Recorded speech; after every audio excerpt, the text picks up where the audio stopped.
Thank you for taking the time to tune in with us. Here on Unclamped, we recognize that every patient and caregiver carries a story, each one shaped by unique experiences, challenges, and triumphs. Before we dive in, we want to take a few minutes to introduce ourselves so you can get to know the voices behind the mic, the journeys that brought us together here, and the passion that fuels this space. Because this isn't just a podcast, it really is about community, and every story matters. Hi, everyone, and welcome to Unclamped. I'm Jayme, and today we're talking about traveling on nutrition support and what's actually possible.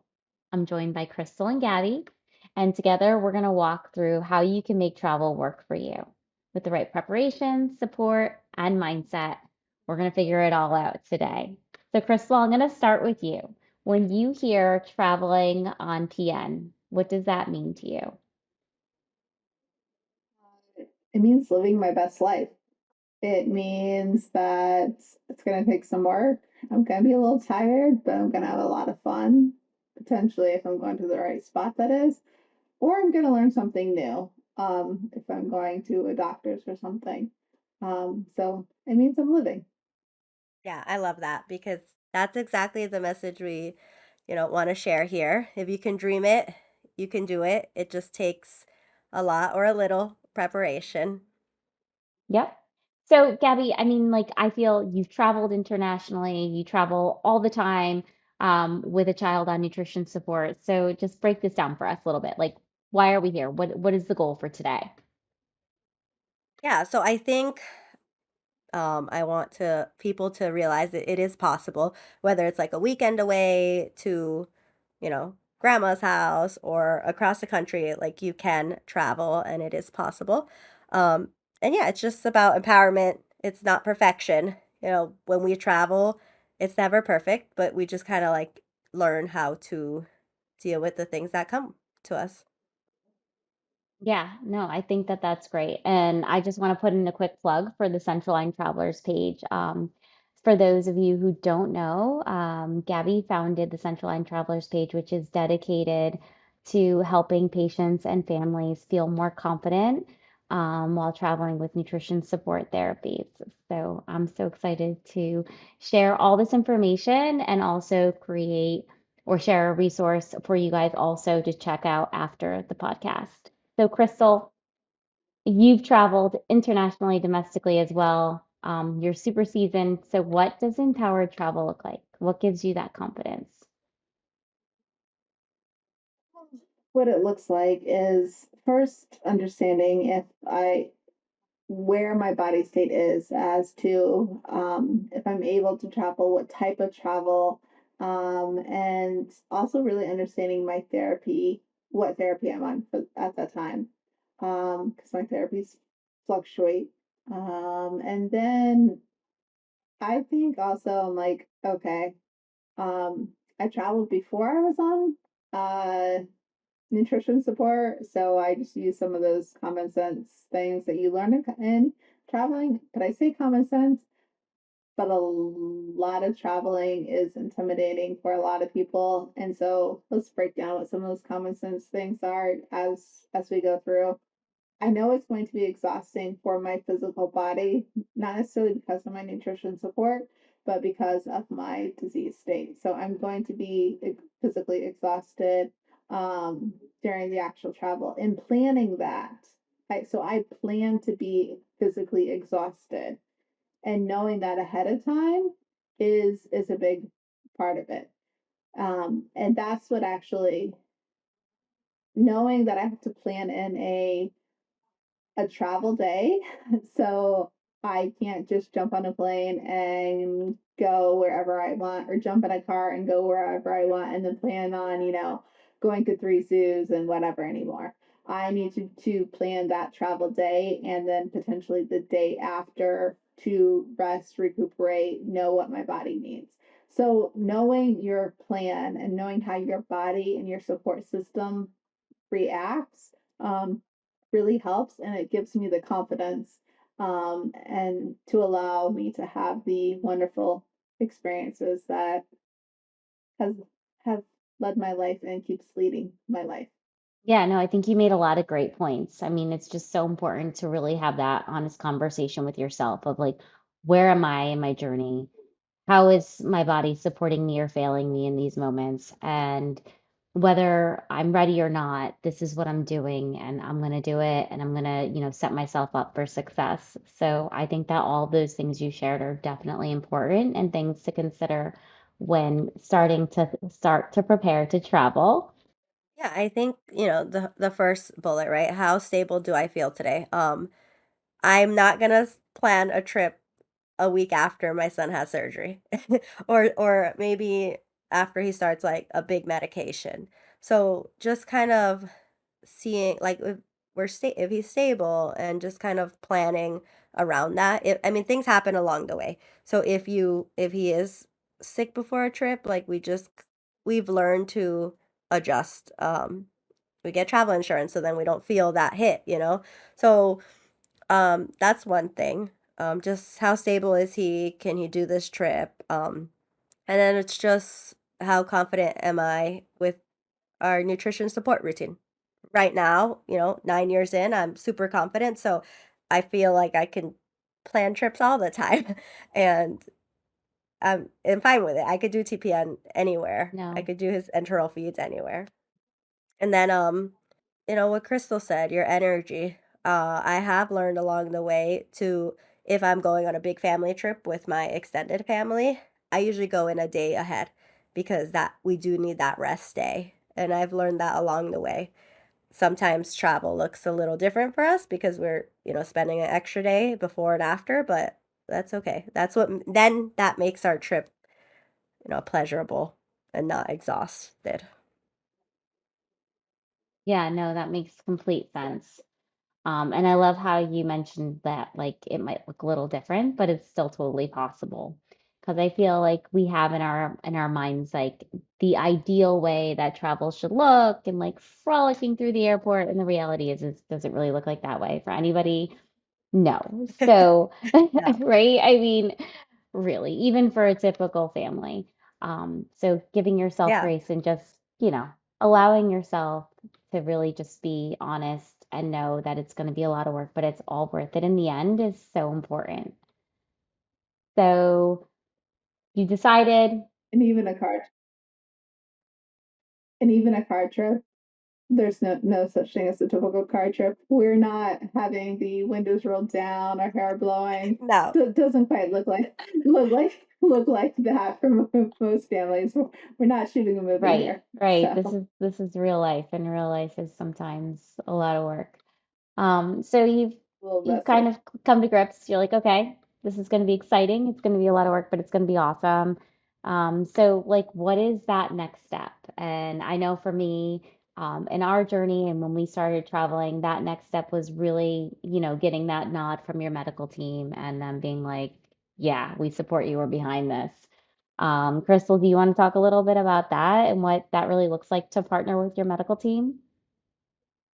So I think it's different depending on where you're at in your journey. If you're just starting enteral or parenteral nutrition, you're really having some in-depth conversations with your medical team. And when I say medical team, I mean your physicians, multiple physicians, depending on your what type of disease you have, your nutrition, your whoever's writing your script for your nutrition, and then also your actual, if you're your DME or your infusion company, depending on if you're enteral or parenteral.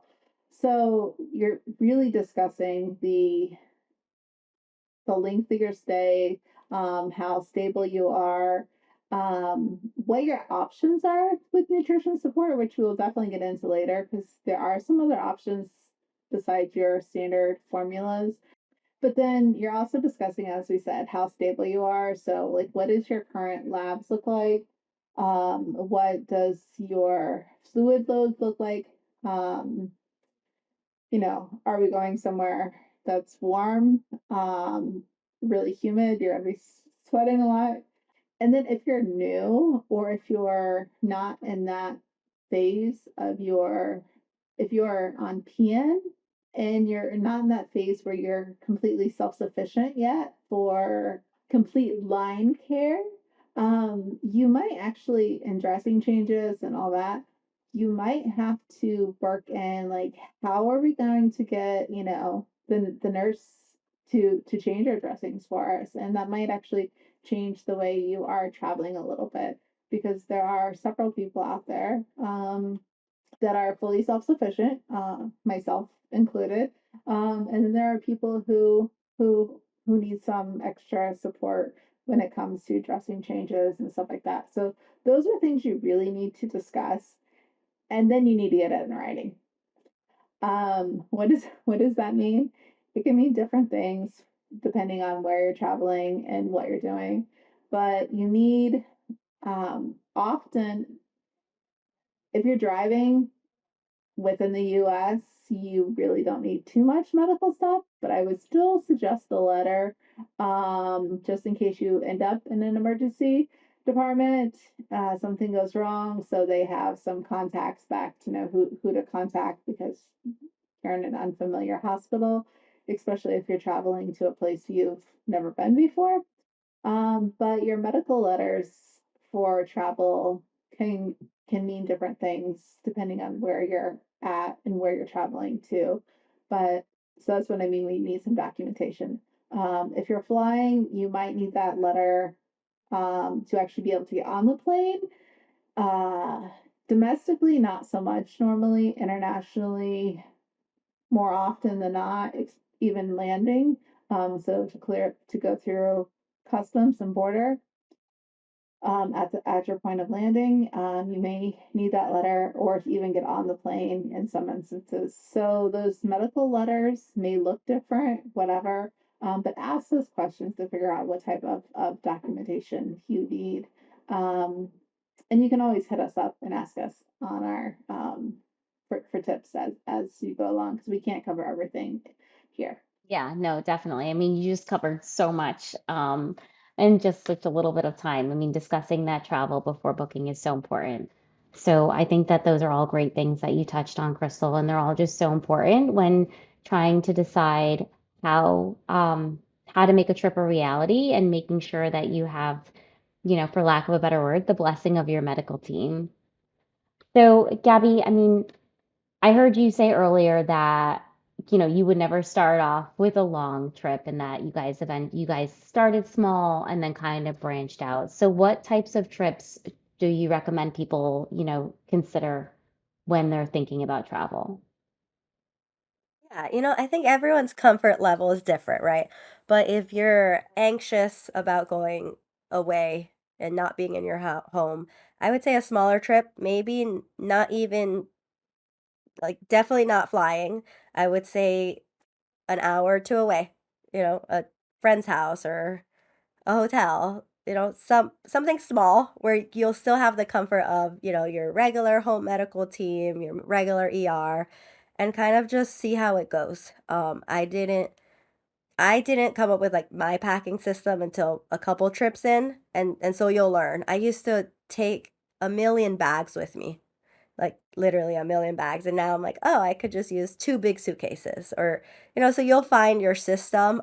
So definitely I would recommend something small to build your confidence.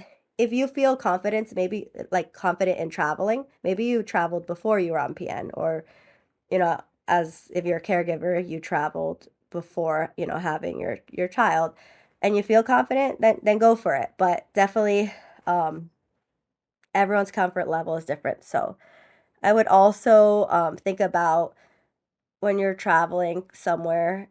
If I live in Massachusetts, right? It's cold here often, so I I like traveling to warm places. If you're not used to traveling to warm places, maybe not there for the first time, just because it is different. When we travel to warm places, we have to take a lot of extra hydration, dressing change kits. So I would just say like venturing slowly to, places would be important.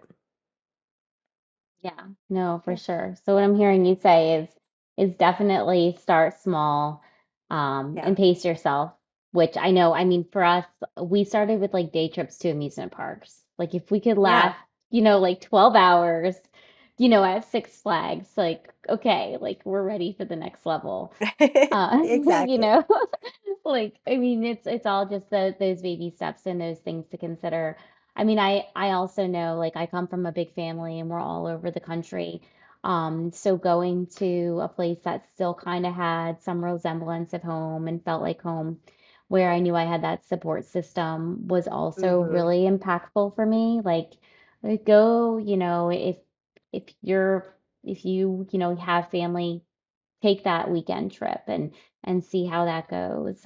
Those short Yep. vacations are, you know, they're equally impactful, and they also give you, you know, those badges to feel like you're ready to take that next step. Because I mean, long travel takes planning, and it does. And Yeah. if there's anything I've learned, it takes planning. And if you want it, usually you're spending a lot of money, and you're investing a lot of your time in it, so you want it to go right for sure. So I'm gonna punt this one over to Crystal because I heard you talk about choosing that destination. Um, what do you think people should really be thinking about when they're like, okay, you know, I kind of chose the destination. I know I want hot, I know I want cold. Where can I actually realistically go? So realistically, it really depends on your state of health, and your medical team. Um, as Gabby said, I mean, traveling to my parents is realistically is the place I travel to the most often to see, like you said, family.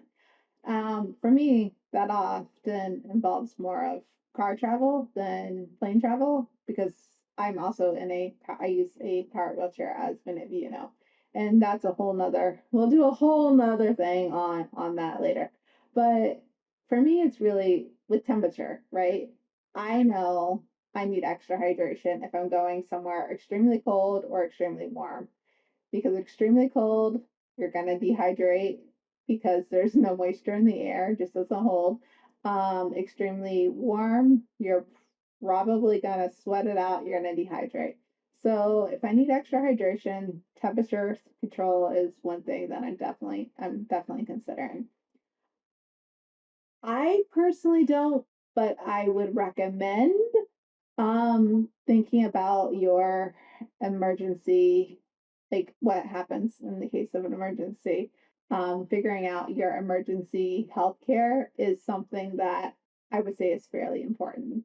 And having the numbers to the appropriate your care team, right? So that's one thing that I do have is I can call or Michael can call my neurologist to get, you know, her directly on the line, or my nutrition, my PN prescriber on the line that day, that at that moment, and have them talk to someone. So being able to do that is, you know, like what types of hospitals do they have, or clinics or whatever.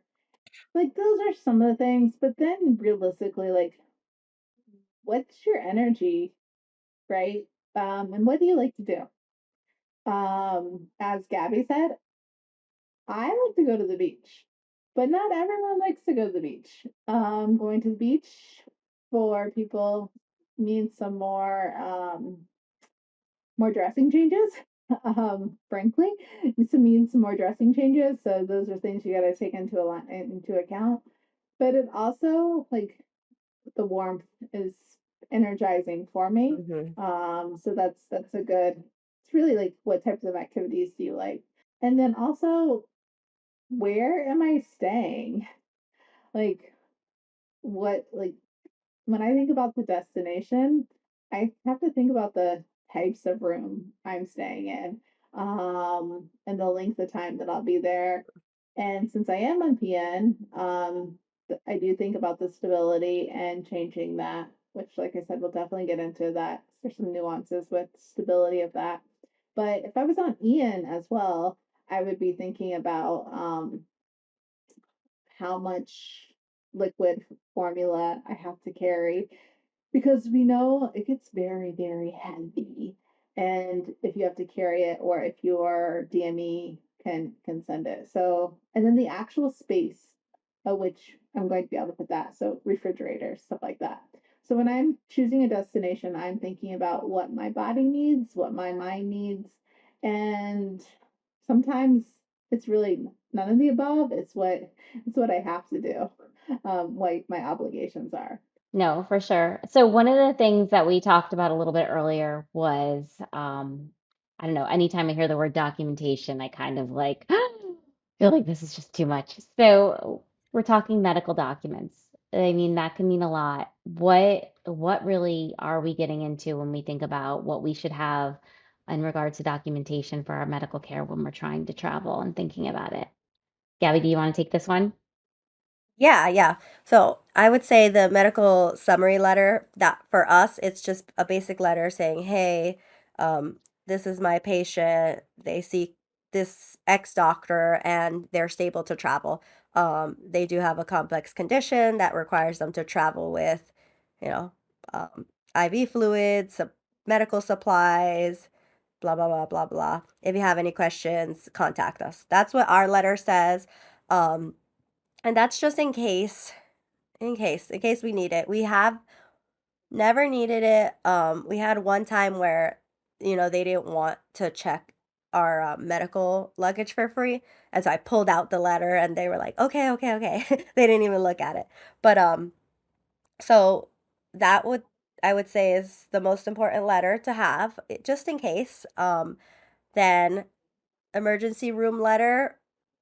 When we went to France, I ended up typing like a emergency room letter and translating it, and we actually ended up using it. So I would say if you know you're going to be somewhere where you might use a certain emergency room, it's good to have as well. And then list of medications and supplies. I always take pictures of, his PN script, of all the meds he's on. Um, just in case any emergencies, if you end up needing to get your PN at a different pharmacy, you have the script. And then emergency contact numbers, I would say, yeah, definitely. And not only in one phone, because one phone you can lose it, it can die. I would say have phone numbers written out, different phones, whoever you're with. Very important because I've had that happen actually just in my house. I had to call the doctors. I don't remember what it was, and I didn't have the phone numbers because my phone was dead. And I'm like, oh, well, you know, got to charge it and wait. And sometimes, if it's if the office is about to close, those couple minutes can make a big difference. So I would say that is, huge to just. Oh, you know what else we take? We also take accessibility accessibility ladder. We like to go to a lot of theme parks, and so sometimes if it's really hot, my son has a hard time waiting. So we ask for accommodations, whether we could wait in a cooler room or he can have the like pass to, get ahead in the lines. And so our medical team actually wrote us a letter for that, and we do do these letters every year. They basically just change the date, and every January I email them, "Hey, just, want my travel letters," and they already have them. So every year I just update the date just in case. Yeah, no, I love that. That makes sense. I mean, I know travel documents can feel overwhelming, but in those like worst case scenarios, when you find yourself needing them, it's definitely great to have them. And I also feel like it's kind of like Murphy's Law. Like if you plan for like the worst thing and you're like, I'm gonna need all this documentation, you don't need it. It's when you don't Yeah. have it, you're like, okay, I should have had that. Yep. Yeah. And also, if you have a lot of allergies, Mhm. which I know a lot of people do, make sure you have an updated allergy list and what the actual reactions are, especially if it is to like adhesives or to different types of scrubs, cleaners, disinfectants, stuff like that. Because if you do end up in the emergency room, and they end up, take myself for example, they end up putting Tegaderm on me, and yeah, it's just on my IV on my arm, but then I have a blister by the time I leave. not really what I wanted. So make sure you have some of those allergy things with you as Yeah, well. no, those are all really great And you have your points medication for list. sure. Okay, so now we're going to talk about incorporating your home infusion team. So you've got your destination, you've got your basic plans, you've kind of scoped out the activities and, really what you're going to be doing while you're away. Your medical team's giving their blessings, you're all good to go. You're working on your medical documentation, but the, the other really integral piece is working with that home infusion team. I always suggest as soon as you're even thinking about a trip, especially if it's going to be a longer trip, to let your team know right away. I mean, as we all know, TPN is only stable for 9 days, so you are getting weekly deliveries. So timing is everything with coordinating the delivery schedules, and just making sure everything's on track. I know we also talked about, the length of stay and that stability component. So if you want to go somewhere greater than 9 days, definitely need to start talking about that with your medical team, and with your home infusion pharmacy. Together, your dietitian can see stability, like your lab stability and where you are personally in your journey, and see if there's any formulations that would be able to help and support that are shelf stable that don't require refrigeration. Um, I also reach out because you're going to need extra supplies. And that's just the reality because you're going to always plan every day as if it's your worst day. You're going to factor in the fact that you might need extra hydration. You might need to change your dressing more frequently. If you have a portacath, you might be deaccessing and needing a full dressing change more frequently. And so there's just so many different variables and things to consider. And if you communicate them with your team with ample time, they want to support. They want to see you live life. They want to see you empowered. And they want to make sure that they're also putting all the pieces in place to set you up for success, and coordinating nursing too. That's a huge thing. So if you're not at that point in your journey where you're like, I can do everything and I don't need nursing, some people prefer having nursing support, even if they are competent in their journey and where they are. And, that's just not one thing that they want to take on. So if that's you and that's something that you're going to have to do, um, your pharmacy team will be able to help you with that and be able to work with their nursing team, or teams, and see if there's an agency in the area that you're traveling to within the United States, of course, because there are limitations, to see if they could coordinate that. So it's not just a hard no, even if you can't do your own labs and your own dressings. It's just going to take that extra piece of planning. And the sooner you incorporate your home infusion pharmacy, the better chance you are to have a successful trip, and have the support that you need to do it safely. So, Crystal, I'm going to definitely pass this one to you because you are the expert in the industry space with stability. Um, so, what do we need to think about? Like, tell us all about PN stability and how to decide what's right and what's appropriate. Stability is a lot there. But to go back to also when you're considering your travel for those on EN, um, wet formula is a lot. So if you do need to, one reason we're talking about stability here for PN is because of the 9 day stability and of compounded, or formulated, the stuff that comes from your home infusion pharmacy that you have to put in the refrigerator, we'll call it that, is only has 9 days approximately, depending on the thing, of actual stability. The cake will stay baked is another way to say it, right? Your milkshake will stay like have a nice homogeneous mixture. It will stay together versus over the 9 days, as you let like milk sit out, you start to see different separations of layers. Well, those different separations of layers actually mean that in your PN it's not stable anymore and things are starting to come out of solution, which you do not want to happen because it's not safe to then infuse, which can also happen. So we didn't talk about the refrigerator. We mentioned it a little bit, but making sure the refrigeration for those 9 days is good. But this is where the shelf stable option comes into play for the extended 9 days plus, or places that don't have refrigeration or easy refrigeration, like coolers, stuff like that.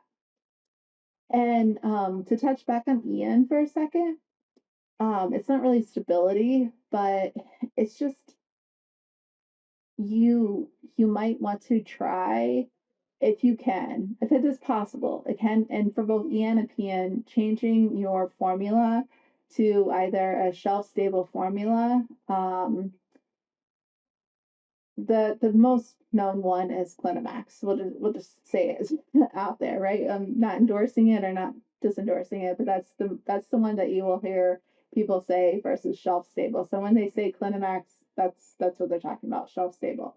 Your D10, your D5 are shelf stable as well, as long as you haven't formulated it. Your normal one that you see from like B. Braun, Baxter, those are your shelf stable stuff.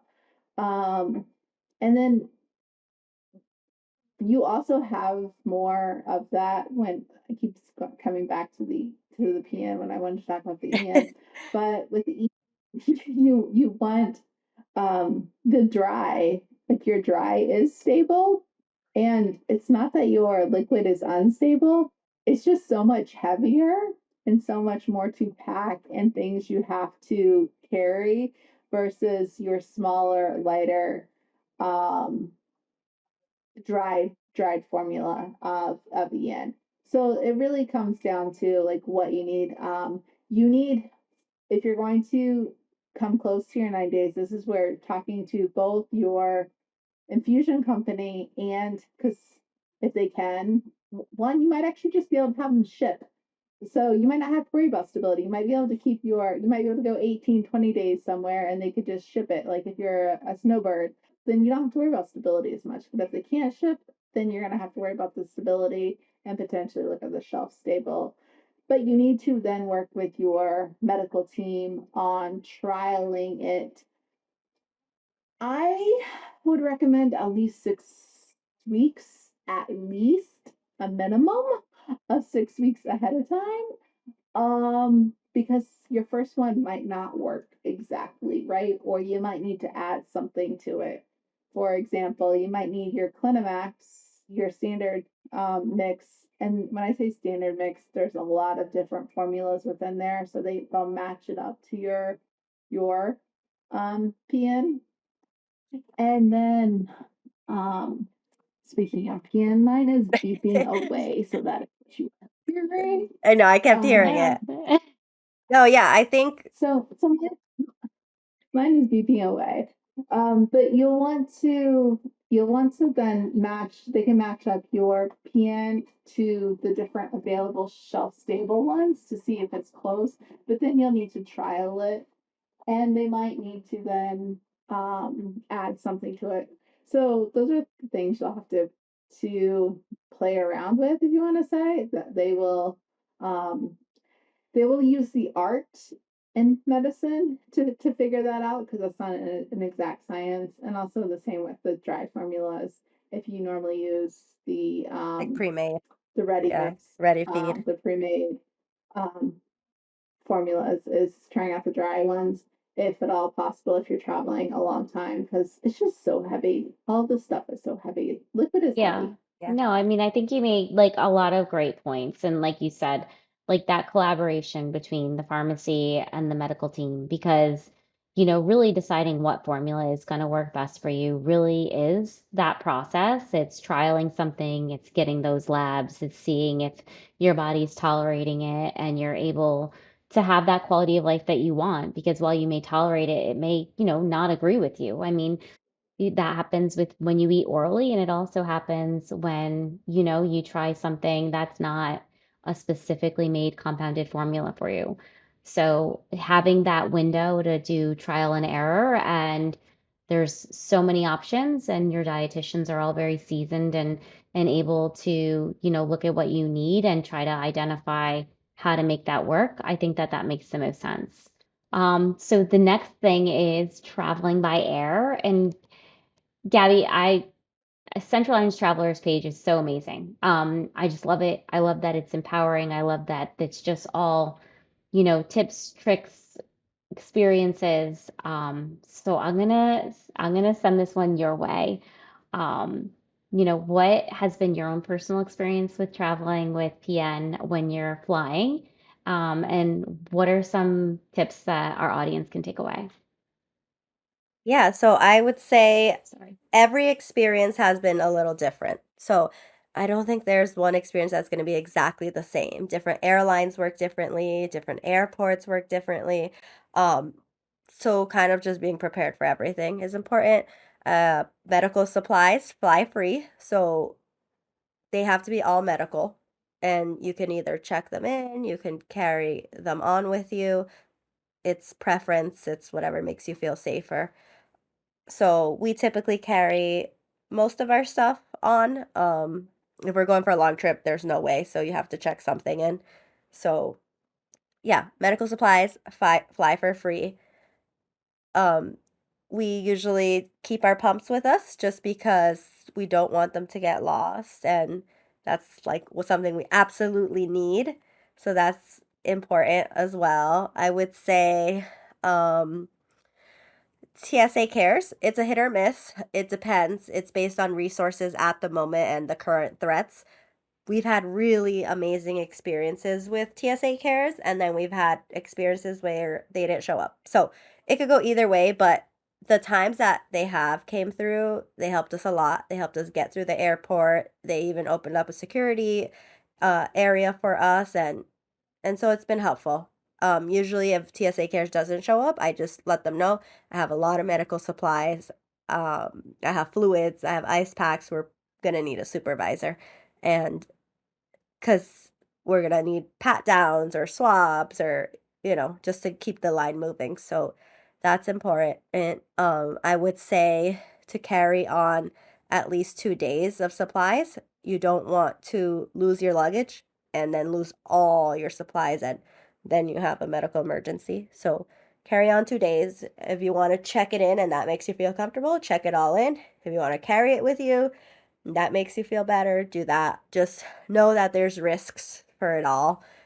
You might be lugging tons of stuff or your caregiver or somebody, and you might be sore and bruised by the end of it. Or you can check it in and it just all has cons and pros to it. um, Yeah. yeah, I think that's a lot of it. I will say on that Central Line Travelers page, definitely everyone watching, go join. I've met tons of families all over the world. And even back to how we were talking about hospitals, I've met families that lived in Paris and were like, oh, use this hospital. They do central line care. So yeah. Yeah, it's an amazing resource. I love like just going on and just seeing everyone's experiences and just the questions. Sometimes there's questions I'm like, oh wait, I never even thought about that. So it's Yeah. definitely an amazing resource for sure. I love how you said all medical supplies fly free because I feel like I've even been stopped by, big airlines and they're like, wait, and I'm like, no, Mm-hmm. if it's all medical, it flies free. So if someone Yep. tries to second guess you with that, just have your confidence, stand your ground. Like it's free, honey. It's free. Um, and I think like it's important to have those pumps with you. When I think about what I'm going to check versus what I'm going to carry, I always think about realistically what could I replace? I can't Yes, replace that exactly. pump. I don't want to pay for that pump and I can't replace that pump and also the TPN. And I was just gonna go into like air travel and like how to really feel confident because I mean even like I mean traveling by air can just be overwhelming, especially if it's not something that you're used to doing or you've gotten comfortable with doing it. Just like the whole like boarding and on board finding your gate like that can be anxiety provoking for anyone. So some of the trips some of the tips and tricks that I've found is especially when we have a lot of luggage that we're going to bring into the cabin, is requesting wheelchair assistance. So for us, Olivia does require some mobility, save your spoons. Does she really need to exert all this energy, lugging luggage, from the terminal to the gate? No. So we request wheelchair, and that's something that you do through the airline, not through TSA pre-check. They meet when you go in and you check your bags. You just disclose that you selected wheelchair assistance, and an attendant will come and they'll help guide you through those security checkpoints, which also, in my experience, has made TSA go more smoothly, whether TSA cares or pre-check or whatever. Just having that like legitimate, aircraft associate with you really is helpful. And then when I actually get to my gate, and the person that's going to support the boarding process arrives, because sometimes they're not always there, especially if you get there early like I do. I immediately go up and say, as a courtesy, I have greater than my carry-on in my personal bag. I'm going to be bringing on extra baggage. I understand the rules, but this is medical and I can't be separated from this. This can't be checked. This is something that has to be on the aircraft with me, for medical reasons. And if you tell them ahead of time, that alleviates that awkwardness of, hey, you have more than a carry-on and you're called out in front of 50 people deep line. um and it also helps because it prompts them to be like, you're being mindful of their schedule. Yeah. And they'll be like, okay, you pre-board to make sure all your stuff gets on, but then it also prompts them to say, hey, everyone, this is a full flight. So if you want to check your carry-on, you can come up to the front and we'll do that complimentary. So I feel like the flight attendants and crew really appreciate that I'm being mindful of their schedule and I'm just like overly communicating because that's really what I'm doing. Um, so then I do that pre-board process. I get on, I bring my Clorox wipes, I wipe down everything. If you don't, I suggest you do, whether you have a medical complexity or not, because once you do and you look at the bottom of that Clorox wipe, it's really gross. And you might just do it always after that. And we wear masks. We wore masks before COVID. I don't want to get sick going somewhere, especially if I'm going somewhere to have fun. So there's a lot of germs once they pressurize that cabin, and I'm all set. So those are just the things that have really helped us travel with confidence. And the biggest thing is take your time. Make sure that you leave yourself those 2 hours. The airport isn't all that bad once you get through security checkpoints. Sometimes you can even do a little shopping, but it's better to alleviate that stress of time because sometimes time is not our friends. But And if you are international traveling, 3 hours yeah, is the recommended. Yep. yeah, 3 hours international. It's usually like 2 hours regular. And then like I know our one small airport, an hour and a half is good. yeah, You'll yeah. get I to know your mean, airports. right. Yeah, when we fly out of Nebraska, I'm like, I need 45 minutes. When we fly out of Philly, I'm like, I need 2 hours. So it's Yeah. it's all where you are for sure. But Crystal, I know that, especially because you cited that you do have, some ambulatory concerns where you have your power wheelchair and you don't often, opt flying as the first choice in certain situations. So do you want to walk through the other transportation options that are out there when you're thinking about travel? Yeah, so when you're thinking about travel, especially with the power wheelchair, one, it won't fit on some flights. So you have to be cognizant of what flight you're physically on. So if you're taking a regional jet, the quick hop ones, not going to fit on. So car travel for me is really easy, because I have a wheelchair accessible van. I have plenty of space. Pretty much only two people, maybe three people, can fit in there by the time it's full of all of our medical luggage. And when I mean medical luggage, I mean all of our medical luggage and one tiny little bag for clothes. Jayme has seen the little amount of clothes and the massive amounts of medical stuff that's for a short trip for me.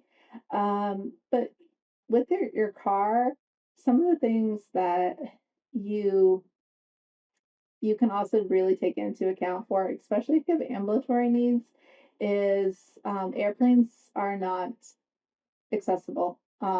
you cannot use the restroom on them if you are immobile. So when you are on nutrition support and you need to use the restroom and you're on a longer flight than a couple hours and you can't hold it, if you are not ambulatory and it's a single aisle plane, you will not be going to the restroom. So the benefit of a car is you can take as many breaks as your heart desires, and that makes it easy. You can also, it's normally your vehicle or a rented vehicle, you can wipe it down, or you don't wipe it down because you're very comfortable in it.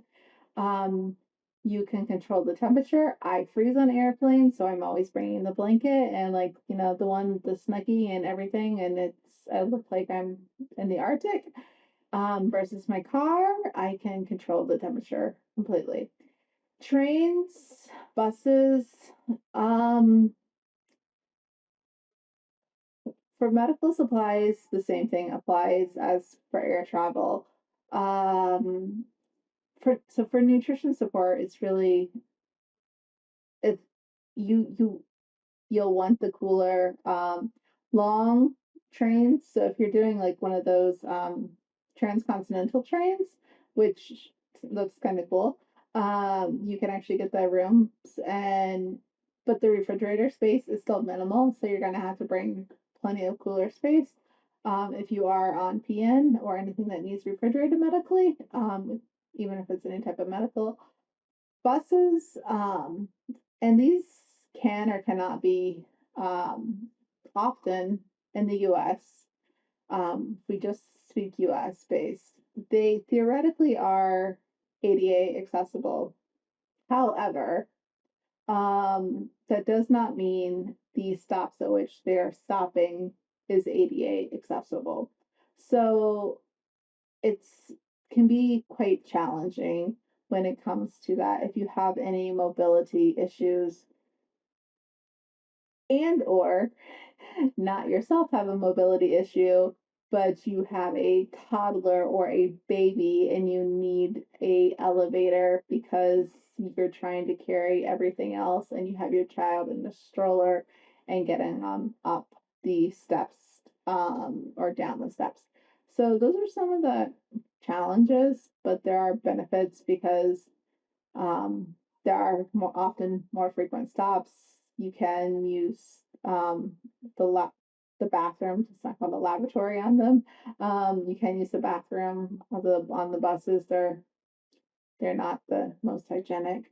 So I would wait for your stops. And cruises, I personally have never been on a cruise, nor will I probably ever go on a cruise.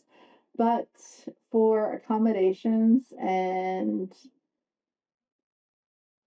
everyone I know that has been on a cruise, they absolutely love them because they are the most accommodating. You know exactly what your stateroom's going to look like. When you ask for an accessible room, unlike a hotel, it shows you exactly how accessible it is, and it's most likely going to be fully accessible and very easy for you to navigate and travel. Another benefit to a cruise is all your stuff, you only have to put it there once, and you can, like in hotels, request extra refrigeration space and stuff like that. And they grant it. I've helped write many of letters to cruises and help, navigate people getting on the cruise. I just personally don't like cruises. But they are out of all three of the modalities, out of all four of the modalities of travel, besides car, like staying wise, I would say most cruises are the most friendly to accommodations. But you need to let them know in advance of the accommodations you need, and they will highly accommodate. I mean, if you need a Hoyer lift, not that everyone in our community does, but let's say you do, that's the lift to lift a whole person from one place to another. cruises actually already have that on board for you, so you don't even have to bring a Hoyer lift, which is amazing. So it opens up the possibility of travel for so many more people that you can do. One thing with the car is you can also get the cooler slash refrigerator. You have different options for keeping your items cool when it comes to traveling with a car. So you can just plug it right into whatever the current latest electronic device is in the car, and it will keep the well, it becomes a mini refrigerator. And sometimes you can even then convert that and use it in a hotel room because they'll give you an actual plug to be able to convert. So that's all fun things to remember. Internationally traveling on trains, uh, besides having um it being a lot of stuff to carry and you having to physically put it up on those shelves, which I'm sure Jayme can have some fun stories of telling us about traveling on trains internationally. It's actually fairly easy to travel internationally on trains, besides all the hecticness with the luggage, I would say. Yeah. I would say the luggage is the biggest issue. Yeah, no, you're absolutely right. Luggage is the best issue. If you're gonna do anything international where you have tons of luggage and it's greater than 90 days, 9 days, I would definitely suggest not using a train as the main transportation, but definitely like once you're settled in your spot, very easy to navigate. But I guess what I'm hearing you say is that traveling by car, although the duration may be longer, but there is definitely a lot of convenience and a lot of perks. Um, with doing a road trip and sightseeing, and allowing those extra rests and breaks. So next, I really do want to get into lodging and what that looks like. So Gabby, when you're trying to, assess the right accommodations for you and your child and your family, what are some things you think about? Yeah, I would say refrigeration is always top of mind because if I'm staying at a hotel, that's what we need. We need to keep our TPN cool. We need to keep our, mixed enteral formula cold for the day. Um, so yeah, I would say, refrigeration is huge. We always book hotels with refrigeration, or Airbnbs with a whole fridge because, we often need it. Sometimes if you're carrying a lot of PN with you and your bags are big, you might need to request a second refrigerator if possible. And, every hotel is different, but you can ask for a medical accommodation. And then like once I'm there, I would say I always find a clean prep space, like an area to do my TPN, wherever that's at, as long as it's a nice little area, I'm good. I travel sometimes with sterile drapes, so then I just could do it on the bed or anywhere. But just identifying a place where you can safely do your um, prep is important. I would say I always actually travel with trash bags as well. I take like the big ones just because we produce a lot of waste and sometimes the hotel, little bags are tiny and then I have to like call and request more bags or it's just annoying. So I carry my own trash bags and sharps. I do have a little travel sharps container, but you can use, a bottle, all different ways of disposing of your sharps. And if we're gonna travel back with PN, which oftentimes we do because I take an emergency bag, um, or if I have to like give, my son enteral feeds on the way home in the airplane, like I need to keep things cool, so I figure out a way to refreeze my ice packs. So I usually ask the hotel or the hotel ahead of time. Um, when I haven't planned ahead, it has been rough. I had a hotel say they couldn't because the only freezer they had was part of the kitchen, and I literally had to cry and beg, and then they let me freeze them in the little convenience store that they had. So definitely like think ahead with that, um, in case you need to travel back with your ice packs. So on that one is Jayme actually got to see me and use this tip. Is I actually put my ice pack at the very back Oh, of yes. my refrigerator where the coils are for two reasons. One is going to refreeze my 'cause I don't trust the small refrigerator, like the dorm refrigerator, the hotel refrigerators. I don't know what the like you set it and then you check the temperature, but you don't know how cold it's gonna get. And if your bag, we were talking about stability earlier, so if your bag freezes, it's no good. Yep. So to add that layer of buffer, a tip that I use is I put my ice pack against the very back, and then I will put my PN up against the ice pack, um, so that it freezes my ice pack, but it also keeps my PN from potentially Freezing. freezing. Yeah, I do that too. That's what I do. Also a And thermometer. then another tip Yep. thermometers good. And another tip, and Jayme's definitely the queen of this, but to link back to one of our other podcasts, for trash bags and recycling. So Jaden, as we talked about, is with Jaden is using our big, because we all know we get those, what are they 3 gallon? Is that it was, Yeah, the it's about a Ziplocs. 3 gallon size, right? The Ziplocs, they make great waste bags when you're in a hotel to help add. I think they're actually bigger than some of the trash bags that they have. So that's a great tip to use for your waste. Those are some of the things that I like to do. Yeah, I think that those are all really important tips. Deciding Airbnb or, the conventional hotel. I always ask for an extra refrigerator. I mean, again, it's a wish list thing. Hopefully I can get one. Because I'm very particular about commingling like food or like leftovers, especially depending on how long of a Yep. stay we're going to be with the kids' medication. And I have two kids on TPN, so I definitely need two refrigerators at baseline. But if you're, one person on TPN, don't hesitate to ask for an extra fridge, especially depending on the size of your bags and how long you're going. If you're trying to get in 9 days of PN in a refrigerator that's the size of a college dorm, it's not going to fit. I can tell you that right now. It doesn't fit. So you'll need to. But it's simple. Just make the call ahead of time, communicate with the hotel, let them know your needs. And for the most part, they're really good at accommodating them. And if they're not, don't book with them. There's a lot of hotels.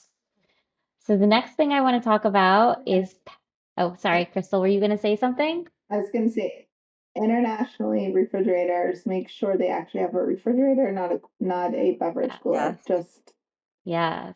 we can talk about that more in detail later in our chats with you guys. But Yes. you want a refrigerator, not beverage cooler. Yes, that's a good point. Thank you. I learned that the hard way in Venice. Um, so packing with confidence. I know I said this before, and I'm going to say it all day long. Plan for your worst day. I mean, just bring those extra fluids, bring those extra meds that, you don't use all the time. But if you're someone that, when you're fatigued or have high energy demands, you get headaches, nausea, just plan for it all because you don't want to end up in the ER. So my whole thing is, what can I take with me in my, bag of tricks that I will not end up in the ER? Like, I'd rather set up the mini ER in the hotel room than actually go. So, again, working with your medical team on what's realistic and what types of medications you can bring and what types of fluids, whether it's just normal saline or a D5. All those things are conversations. And when packing, you should be considering so that you can give yourself that breathing room and just kind of plan for those days where you might have had a really amazing experience planned, but you're going to stay back and be in the hotel and kind of take care of business so you can regroup.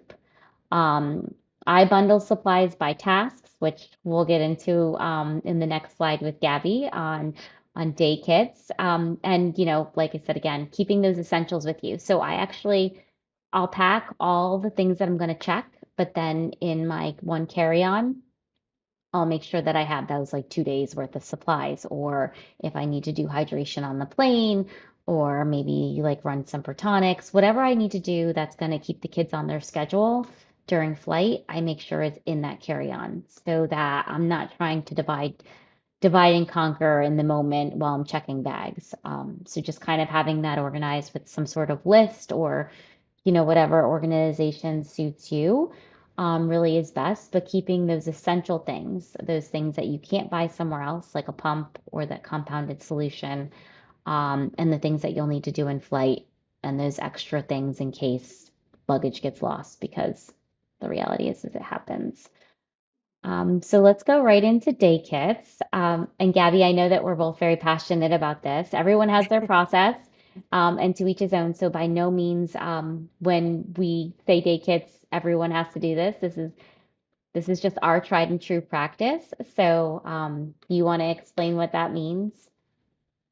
Yeah, so basically a day kit, or I call mine like connect kits or disconnect kits. So my connect kit has everything I'll need to, prep TPN and to connect TPN. So, our tubings, our vitamin syringe, needle, alcohol wipes, all everything I'll need. And I usually do that when we travel for more than 2 days. I always take kits. That way, I know if I'm going 7 days, maybe I'll do 8 kits because I always have my extra kit. And same with disconnect kit. It's just what I need to disconnect. That then you know hydration kit, for example. If my son needs extra hydration while on vacation, I have the hydration bag, everything I'll need to hook that up, and that's it. So it's just easier, especially if you're going out for the day and you're gonna have to hook up somewhere else. You just grab your day kit and you go. If I'm just going away like a quick weekend, I'll just usually throw everything into a huge bag because I don't need as much organization. I will say I've forgotten things that way just because it's not my normal way of traveling. But yeah, when I'm going for a long time or longer than 2 days, the kits help me so much. Also meds. I'll put my meds in a kit in a Ziploc bag of for the day sometimes. Especially if we're on the go, if I'm gonna have to give meds on the airplane or in the car, that I have it in a little med kit. So yeah, I think kids can help. It's preference. I've seen some people have different ways. Some people have makeup containers and then they have like the tubings, the Curo's cap, the flushes, and they open it up. I thought that was cool. We've tried that before. Some people just like to have everything in one bag because they know they have everything they need. So it's just different for everyone, but kids have helped me. So kind of going into that, so you're packing and you're preparing for that unexpected. I feel like we kind of already went over this, but I think it's just so important that we should reiterate it. You know, pack some extra supplies, pack those extra dressings, in case you have to reinforce it because you're in a hotter climate, or, you're doing activities that just are going to require, a frequent de-access if you have a portacath. Knowing who to call gives you control. So if you plan ahead for those worst case scenarios where you're at a point where you're going to need an evaluation, like it's too gray, there's too many variables, you're outside of your environment, you've had increased activity, but you have a fever. If you have a fever and you have a line, you're going to the ER, right? So who do we call? What's our plan? How are we going to navigate getting there and making sure that we can get what we need? Just kind of sets you up for success and alleviates that worry that comes with, you know, just the basic of not knowing what you don't know, and you're going into a very foreign situation in a place that you've never been before. Yep. And writing out those plans, having that medical documentation, talking to your doctor and saying, hey, if I end up having a fever and the pathway is line infection, rule out. What are the recommendations? How much hydration do I need if I'm storming? These are all things that happen to our bodies when we're under stress, or if we're dehydrated, and having kind of a loose plan to kind of bridge that gap until you can get in touch with your medical team, can make all the difference, and give you that confidence to really self advocate. Because the reality is you're going to be walking into a situation where these people don't know you and you know your body best. And your goal is going to be to advocate for what you need in that moment and do it effectively. So, having all of these things in place will give you that confidence to be able to self advocate and make sure that you're getting the proper care that you need in those moments. I think that that's just really important to say. And I also think it's really important to just validate those common worries.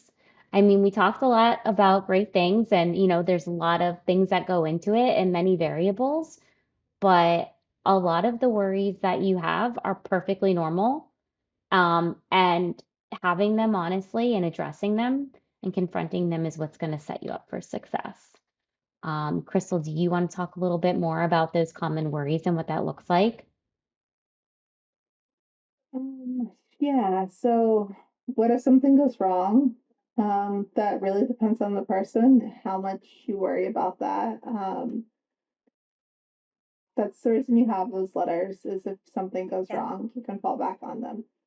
Um, the middle one we can have a whole big episode on, and we should have a whole big episode on, because I know I'm a burden. You guys can talk me out of it all you want, say no, I love you and I'm doing it for you, but I know I'm a burden. Let's just put it out there and go with it. It can be a burden to your family, as Gabby has shared before, like with her family, like wanting to her to hold back on things, and like she's not a burden to them. Like I'm not really that burden, but she doesn't want to burden them, right? So she wants them to go on and she'll catch up later. That's how I feel too. Like, just leave me alone and I'll catch up later. And what if this shows me my limits? Well, if it did, great. I say you might be worried about that, but I think that's a good thing, because actually learning your limits means you know where they're at and you can work to stretch them. You can work to then figure out ways to stay within them. Hmm. So your common worries are okay, and I think embrace them and go forward.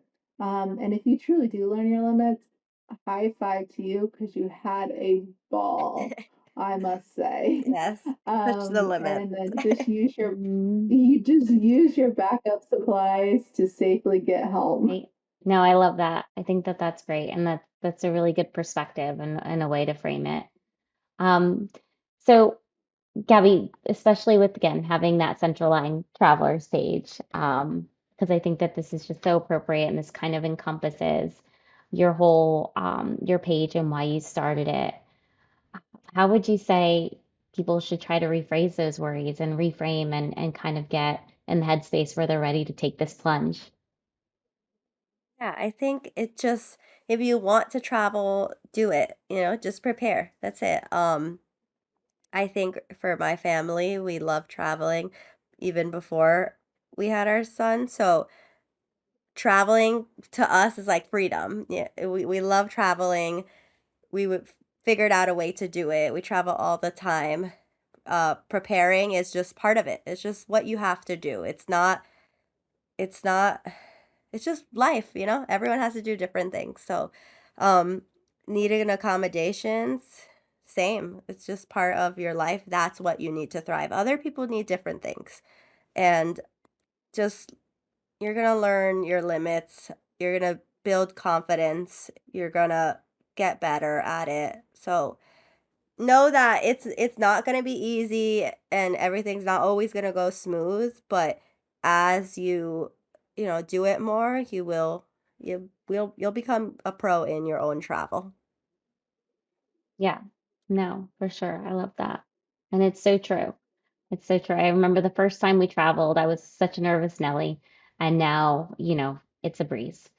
Life still throws curveballs, but it's Yep. it's definitely gets easier as you do it, and it's so empowering. And I mean, I always tell people we're living with a life-sustaining but life-threatening therapy. And if we're gonna live with a life-threatening therapy and we're gonna toe that line, we're gonna live.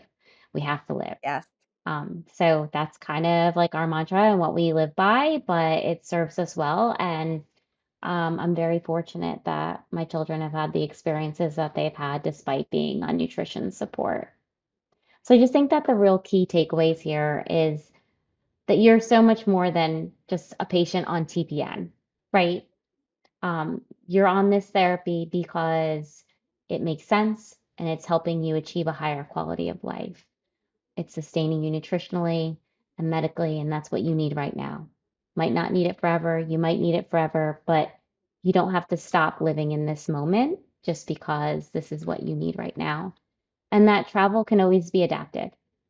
You can figure it out. If there's a will, there's a way. Trust me. Yes. So don't feel hopeless. Don't feel like, oh, this is what I want to do, but I can't. And maybe there are situations and there's going to be times where you sit it out. But if you don't want to sit it out, really work with your medical team and work with your family and friends and support systems and your pharmacy and make it happen because a lot of these things, especially for people like us that are vulnerable and fragile, it might be a once in a lifetime opportunity. So if you want the opportunity, take it because you deserve meaningful experiences, and you're worth it. And you're worth all of the extra, stage hands and shenanigans that goes along with traveling on nutrition support. We want to thank you for tuning in with us on Unclamped. We hope today's conversation reminded you that every diagnosis holds a story, one of strength, compassion, and connection. We want to give a heartfelt thank you to our sponsor, AvivoRx, for their commitment to supporting patients and families through their nutrition support journey. Their dedication makes conversations like this possible and provides a platform for the patient voice. We'd also love to hear from you too. If you have a story to share or a topic you'd like us to explore, reach out anytime at nutritiongroup4all@gmail.com. And be sure to find us on YouTube, follow along on our social media, and listen wherever you get your podcasts. Thank you.